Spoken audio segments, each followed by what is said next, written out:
Hey guys, what's up?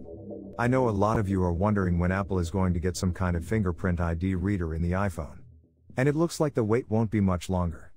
According to leaks made public by John Prosser, the iPhone 14 Pro Max will feature a hole punch cutout for the front-facing camera, and not the trademark notch that iPhones have had, ever since the iPhone X. So let's dig into this a little.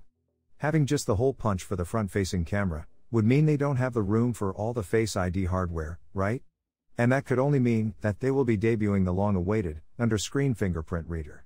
Or maybe utilize a combination of fingerprint reader and slimmed-down Face ID just using the front-facing camera. Of course, both of these things are a possibility.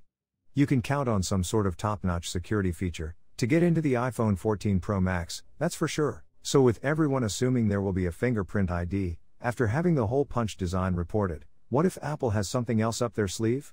Something that doesn't include a fingerprint ID sensor? What if Apple has somehow figured out how to put its Face ID hardware under the screen? Now this is purely speculation at this point, but if Apple has figured this out, you can kiss your dreams of a fingerprint ID goodbye. Now, there have been a couple of phones out there that were able to get the front-facing camera under the display.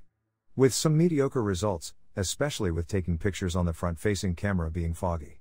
But I wouldn't put it past Apple to have found a way to get the Face ID hardware under the screen. With the Face ID hardware under screen, you don't need to worry about picture quality. That is what the hole punch cutout will be there for. So only question.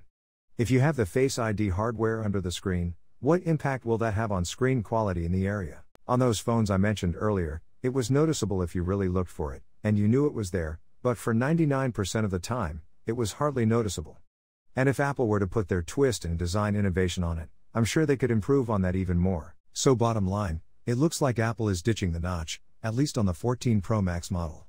It's still being reported that the regular iPhone 14s, and even the iPhone 14 Pro, will still have the notch. But for it to be a feature going in their iPhone 14 Pro Max model, my money is on they found out a way to do it really well. But for now, only time will tell.